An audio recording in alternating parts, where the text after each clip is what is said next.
Welcome to my Hebrew channel. I'm looking at Psalm 37, verses 10 and 11. This portion of the acrostic begins with a vav, and the vav is the most popular word of the Old Testament. It simply means and. It's the conjunction and. Only appears a few times with its root meaning, only the plural, vavim. That's the hooks that hold the curtains up in the tabernacle. And if you're going to look for a vav beginning any word or anything in a sequence, you're going to be using it as a conjunction. It's actually a little hard to find it as beginning some other word. Just vasti comes to mind, but if you look in the dictionary, it's going to be a very reduced section of words that begin with vav. So, but if you begin it as a conjunction, yeah, you're looking at thousands, 20,000, some examples of words that begin with vav. So let's get on to the study. Again, using an ancient manuscript, and these are the last few words of the previous verse, and the verse split becomes right here. So siluk sof pasuk, and then verse 10 begins right here. Of course, calling it verse 10 came a few centuries after this document was written. So ve'od is and then and again. Instead of studying modern Hebrew, it's a very popular word because the modern Hebrew course goes od pam, once again, okay, and then once or just, okay, well, once or just. Me'at, a small time. At is ayin tau is time, and me'at just makes it a small time. So, and then it's just a little time, just a little while. Incidentally, that's how Ruth 2 verse 7 ends as well. Ruth was sitting in the house just a little time. Okay? She rested just a little time. So there's me'at, and just a little time. And often when I read the ancient scriptures, I can do it fairly straightforward, but this time the corrector, that is the person who highlighted the words, did something that really would send us for quite a detour. This thing looks like a cough. Incidentally, here is a cough right over here, but it's not a cough. It's actually, and it's not just one word here. It's actually two words. This is actually ve'ain, and then not. Okay, then there is not ve'ain. This is the particle of existence, or in this case, the particle of non-existence. There's a particle of existence that's yesh, and there's a particle of non-existence that is ain, and this is the non-exist, does not exist. And in a sense, irrespective of time, so it does not exist, although will not exist or does not exist.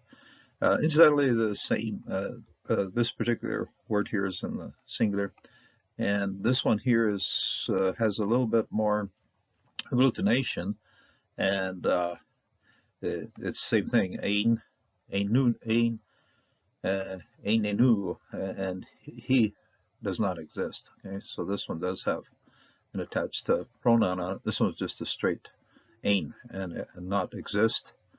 Rasha, the evil one. This word, we've seen a smaller version of it already in the Psalm, just the resh ayin a couple times, and now we see the full out bad guy here, full out Rasha. Rasha, that is resh shin ayin, bad, evil. This is going to be now sort of your standard for evilness in the passage. I looked it up. It's going to be 13 times we see it. We see it the next section over here, Rasha, same thing over here. And we'll see it in singular. We're going to see it also in plural, Rashim. So, Be'in, and there is not. The corrector put the yod and the nun together so much it looked like a cough.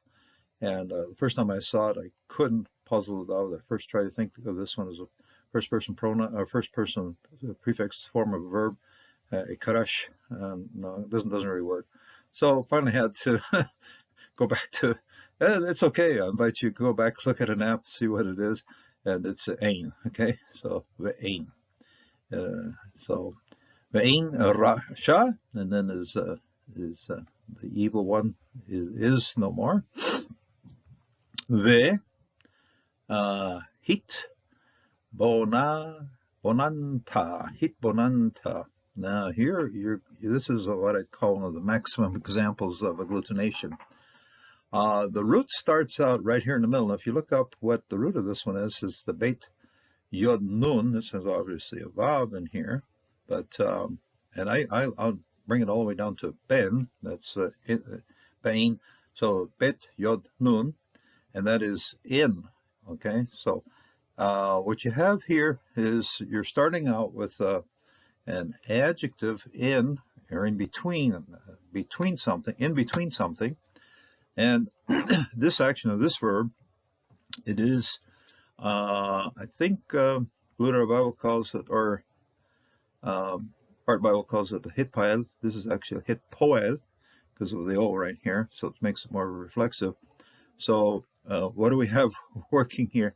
So of all of these consonants here have some sort of morphological function. So they're doing something for you. They're giving you meaning as to this word here. So we'll start with the bet nun. This is in between. In other words, you're looking at something between something very closely. Okay, and the hit, that is causative, cause, benot, and then the holum right in the middle here is it makes it reflexive. In other words, you yourself are causing to look, causing to determine, causing to investigate, or see between. Nanta, and this then is second person masculine suffix ending of this particular verb. It's a suffixed verb here. Well, it's actually a prefixed and a suffixed verb. The front one, the prefixing, tells you what it's doing. It's causative, and the suffixing is telling you who's doing it. You are doing this, and you are going to look for it. So, it is. You both have a prefix and a suffix. The prefix does one thing, the suffix does the other thing. So, officially I would call it a suffix verb because the part of the verb that defines your person, I will call that the main suffix of this thing. So, hit bonata, bonata, and then you will look very diligently. You will look very closely. Al makomo. You will investigate his place.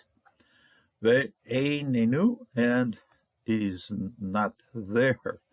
Okay, this does have a, like I said, compare this one ein and then einenu. This has a suffixed pronoun on it, and you have to, whenever you have a pronoun like this, you're going to look back.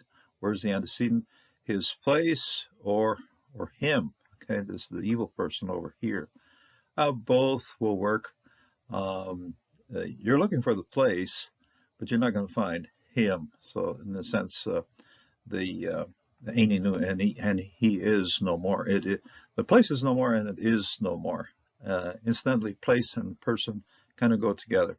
If you've lost your place in this world and in this life, and then you are no more either. So both will work here. In other words, I can say the antecedent of this particular pronoun here is both the place and the person, the evil person. So, and Siluk Sof Pasuk closes off this this verse 10 right here, which began right here, and then it closes off right here. And so verse 11 starts right here. Va ananim, and the meek ones, the suffering ones, the long-suffering ones. I like the definition I saw in Gesenius, those who are willing to suffer injury and not cause injury. That's I'd say is a really good definition of this particular word, anan.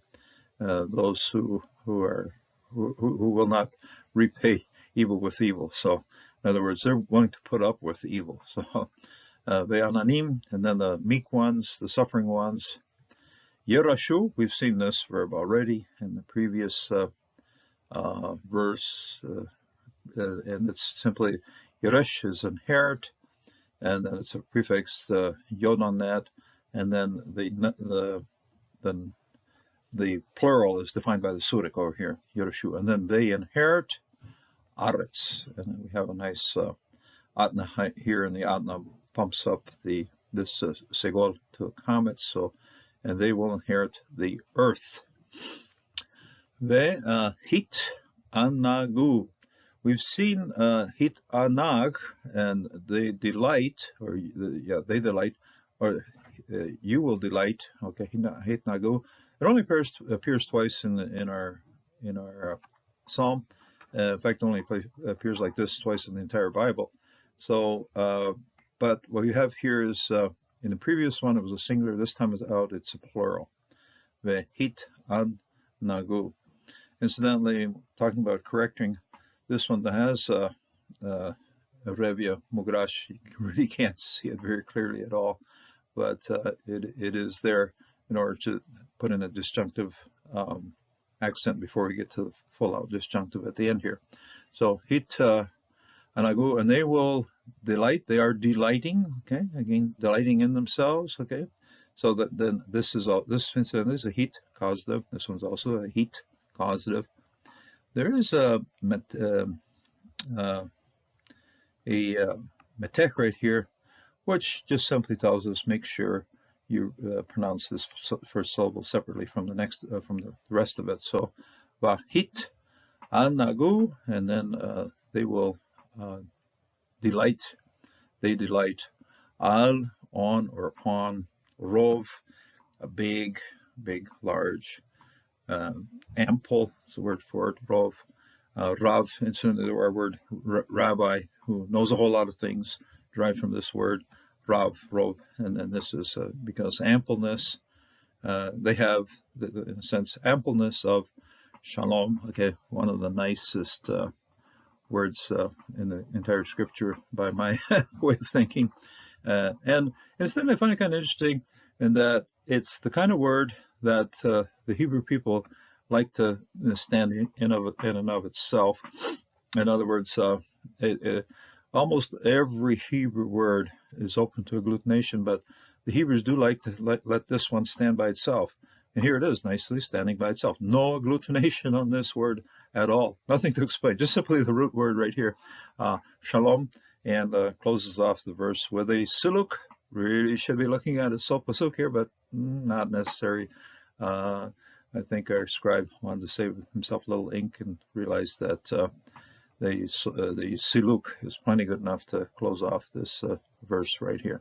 Modern translations, of course, they'll put in the sof pasuk, same as you would over here, same as you would over here. Yeah, we do have a Revia Mugrash over here. You can barely see it. I was looking for one over here, and it really isn't there, but there is one in here. So you'll look for that evil person, and you won't be able to find him. I just finished a trip to Europe, and one of the highlights are low moments, high moments, low moments at the same time. We visited Berlin, and we looked up on Google Maps just where the Hitler bunker was that Hitler had hid himself the last few days of April of 1945, and at that point he finally realized the game was up, and rather than facing the Russian troops in person, he marched himself into the bottom of that bunker and took a pistol and shot himself. So the Russians, after taking over the place in 45, they took over the city. In 47, they took the bunker and blew it all to smithereens, and then a few years later they even chopped it down to further.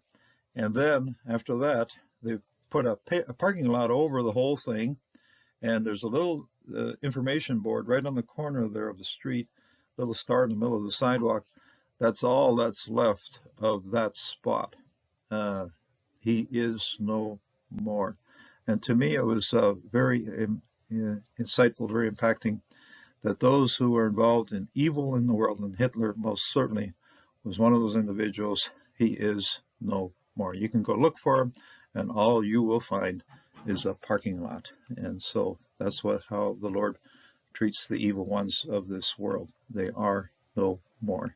We'll see you the next time around.